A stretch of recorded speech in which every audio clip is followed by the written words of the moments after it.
Waktu kuliah geologi dulu, aku sempat tertarik sama mata kuliah mitigasi bencana. Kayaknya cool banget gitu, menganalisa, nyiapin sesuatu yang preventif demi kepentingan masyarakat. Tapi di saat itu juga aku sadar tanggung jawabnya besar. Gimana kalau aku yang bego ini salah baca data, salah langkah? Wih, bisa fatal. Jangan-jangan ntar bukannya bertahan, masyarakat malah jadi kocar-kacir padahal nggak ada apa-apa. Apalagi dan ternyata benar menurut film disaster karya Lee Isaac Chung ini, bidang mitigasi memang penting luar biasa. Bukan hanya nggak boleh ngasal dan harus bertanggung jawab dalam mengoperasikan atau mengolah data, melainkan juga butuh keberanian dan kesiapan diri yang sama besarnya.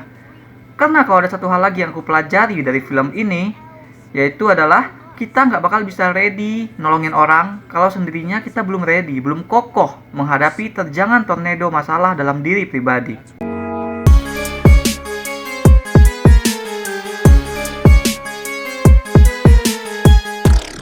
Memang diceritakan berat bagi Kate Cooper untuk kembali menekuni passionnya dari kecil sebagai tornado chaser. Perempuan brilian itu kini ngantor sebagai meteorologis. Enggan dia untuk kembali ke lapangan, tempat dia meninggalkan proyek mulia yang tadinya ia kembangkan di bangku kuliah, yaitu menjinakkan angin topan. Sebabnya ya karena kejadian yang kita lihat di opening, itu kan sangat membekas kejadiannya. Alih-alih nolong masyarakat, Kate dan proyek ciptaannya malah membuat teman-teman dan kekasihnya celaka. Tapi yang namanya passion gak akan pernah padam. Musim tornado di Oklahoma semakin mengganas.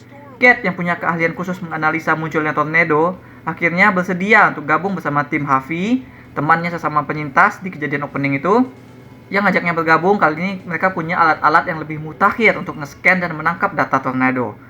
Nah, di padang rumput luas yang cerah namun seketika dapat berubah menjadi bahaya itulah, tim Kate amprokan dengan tim Tyler, seorang YouTuber atau influencer pemburu angin topan yang sekilas tampak mengganggu dan hanya ingin bersenang-senang di atas bencana. Nah, meskipun katanya film ini adalah sequel, namun kita bisa menangkap banyak banget ruh dari film Twister tahun 96 yang menghidupkan aspek-aspek kecil di film ini. Aku malah nyangka ini kayak remake gitu daripada sequel. Ceritanya sendiri memang tidak berkelanjutan. Tidak ada karakter lama yang muncul kembali. Penghubung antara kedua film ini justru teknologinya.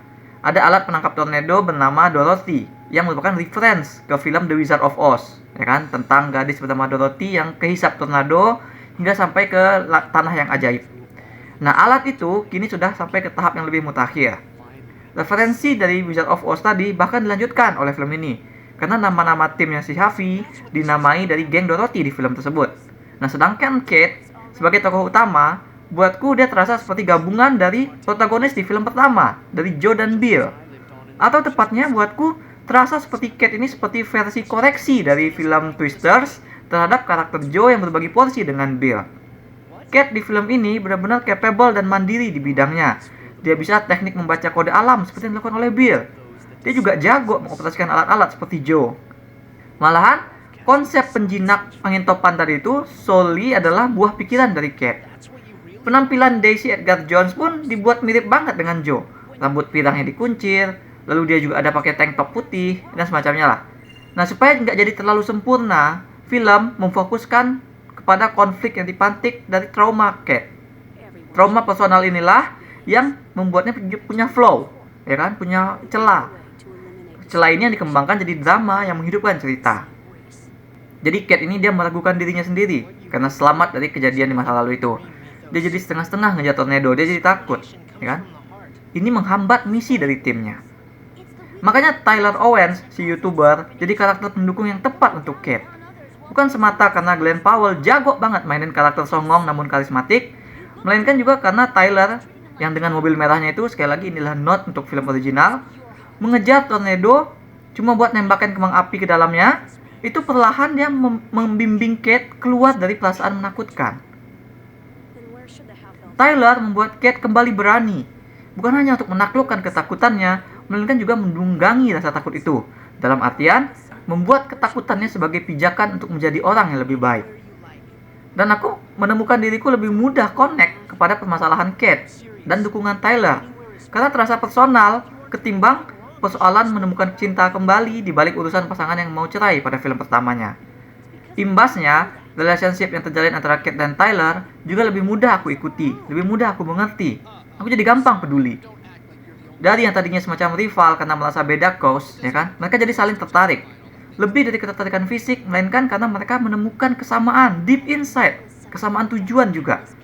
Dan cara film mendekatkan mereka ini bukan kayak receh ala FTV, ya kan? FTV kan biasanya sering tuh film orang yang tadinya berantem jadi pacaran.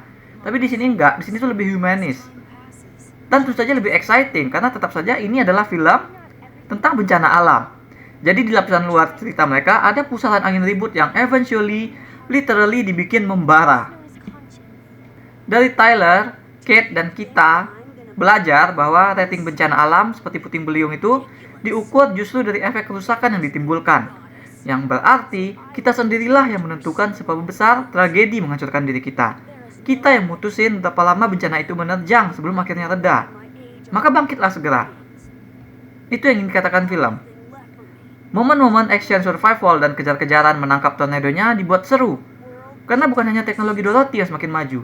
Teknologi bikin film pun juga maju. Maka Twisters bisa mengeksplorasi secara visual dengan lebih baik. Baik itu dari bentuk tornadonya, ya kan, bagaimana tornado terbentuk, hingga nanti dia menyerang kota yang tadinya lagi ada acara rodeo. Nah, film benar-benar jago dalam mengontraskan baik itu warna maupun skala. Sekarang kan twisternya ada dua, kembar. Tapi film berhasil membuatnya tidak tampak cheesy. Ya kan, misalnya kalau film hiu misalnya, kan sering tuh ada hiu kedua atau hiunya mutant atau gimana lah. Jadinya kocak kan, konyol. Tapi film ini berhasil mempertahankan tone tetap ringan tapi serius. Ringan karena bagaimanapun juga film ini sadar, ya sebenarnya cerita tentang orang yang berusaha menghentikan tornado dengan mengirimkan semacam bahan-bahan kayak deterjen kan itu konyol sebenarnya, lawak. Tapi at least mereka membuatnya grounded cerita ini dengan hati. Dan film ini bikin setiap kemunculan angin tornado tersebut kita melihat aksi yang berbeda. Para karakter kita dengan ilmu dan alat-alat canggihnya, mereka nggak lantas berhasil, mereka gagal. Mereka belajar dari kegagalan, mereka berlari menyelamatkan diri. Film ini punya build up yang cukup sehingga dengan adegan mereka dikejar-kejar tornado ataupun mereka ngejar-ngejar tornado terasa intens. Satu lagi yang berhasil dipotret adalah kepanikan saat bencana datang. Kepanikan sosial. Kepanikan yang membuat manusia itu lupa sehingga salah langkah gitu, tidak mendengar instruksi karena mereka panik. Terus tiba-tiba fush, mereka terbang kena angin. Nah, dalam menyorot suka duka mitigasi bencana, film ini berhasil ngasih lihat sehingga bikin kita melek bahwa bidang ini memang penting.